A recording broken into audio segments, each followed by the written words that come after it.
Hidden among the hills and hollows of Kentucky are relics of a bygone era. Wooden timber train bridges that once were the veins of local communities. In the early 20th century, wooden timber bridges were a common sight across Kentucky's railroads. These structures, built from locally sourced timber, played a crucial role in connecting communities and facilitating commerce. The Norfolk Southern mainline from Cincinnati, Ohio to Lexington, Kentucky now only has 5 of these bridges left and only one carries highway traffic. We will work our way north to south from the Cincinnati suburbs to Lexington, Kentucky. Kentucky's wooden timber railroad bridges are rapidly disappearing, victims of time, neglect, and modernization. Once vital to the state's transportation network, these structures now face an uncertain future. Richardson Road is the furthest north located in Florence, Kentucky. It is the only bridge in our program still drivable.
Before we leave, we will drive over the bridge. You will see weight restriction signs and a huge patch on the top. Age, weather, neglect, and time. These bridges were built in the early 20th century and were never meant to last a century. And as safety standards rise, the old timber just can't compete with steel and concrete. In our travels, we met a Kentucky highway manager who told us Richardson Road is also slated for replacement, and he was shocked to learn it was timber.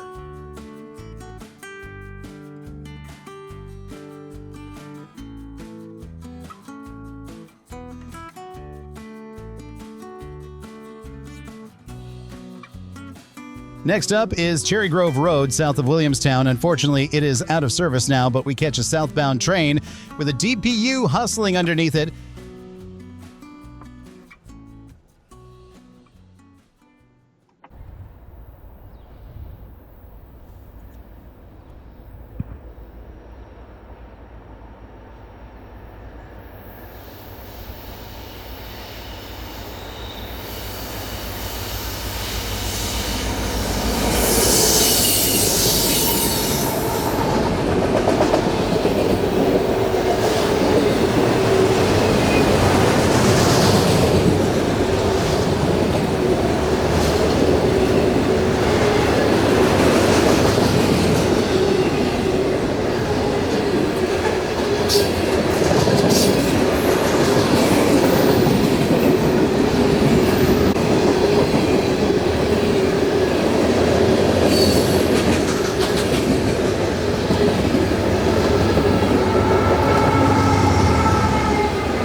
Not too much further south is the Delaney Road Bridge at Blanchard. This is a double-track section on the Norfolk Southern, and today we get really lucky with a meet. We'll see several trains, and one is a real catch, being a ballast train of maintenance of way orange hoppers.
The Blanchet Bridge is closed as well and blocked off to traffic.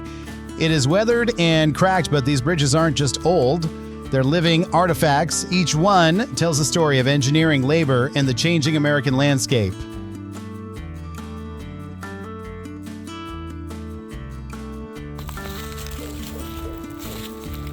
Continuing south down US 25, also known as the Dixie Highway, we come across the remains of another bridge. Over the last few decades, dozens have disappeared. Sometimes overnight, others with public notice, but always with a little less left behind.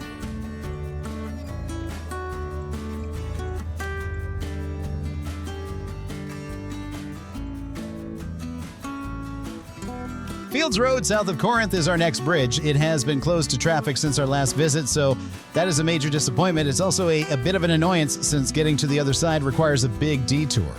You begin to see firsthand what these closed bridges must mean to the locals.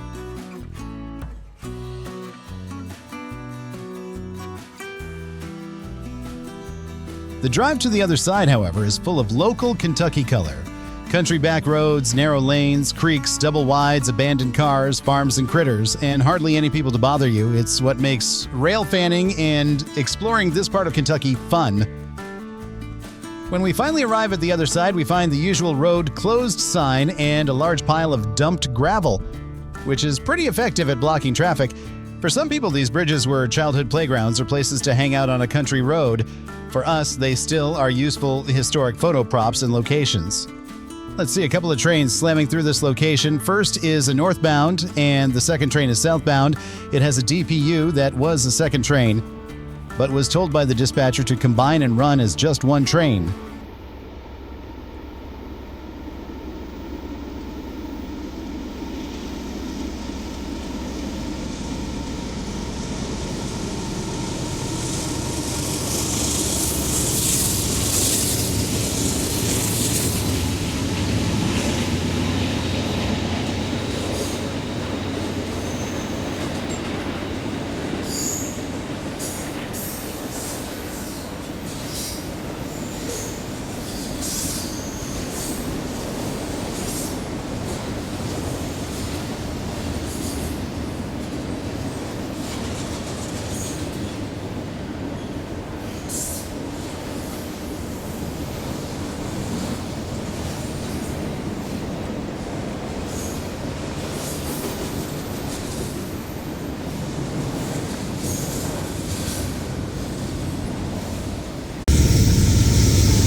of the neat things about knocking around this area are some of the old period buildings still on old US 25. Check out this old shell sign at what was presumably an old gasoline rest stop years ago. There would have been lots of business on this road, as this was very heavily trafficked with Florida-bound traffic before the parallel I-75 was built. Georgetown's last surviving bridge stands resilient on Bridge Road, a name that fits its legacy. Recent repairs have been made to the upper structure, though their long-term effectiveness remains uncertain. With the bridge now closed to road traffic, one has to wonder, what role will it serve if left standing? Once it's gone, it's not just wood that disappears, it's memory, culture, and history.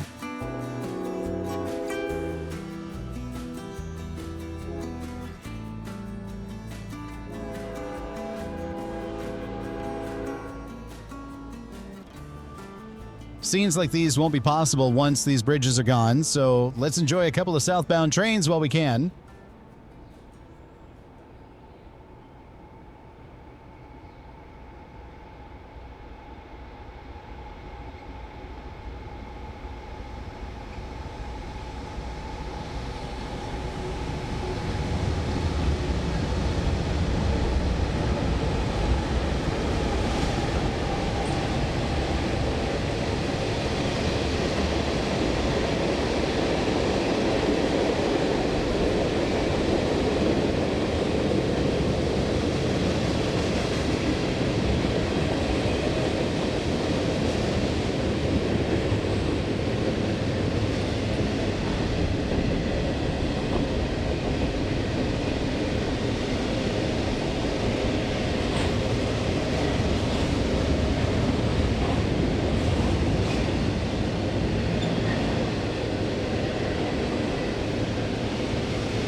These bridges are more than just old structures. They are tangible links to Kentucky's rich railroad history. These wooden bridges won't last forever, but with the right eyes and the right heart, they can be remembered, or maybe, just maybe, saved. As we look to the future, it's important to remember the past. Kentucky's wooden timber bridges over railroads are vanishing, but their legacy endures. Thank you for joining us on this journey through history.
Thanks for watching. We hope this has brightened your day.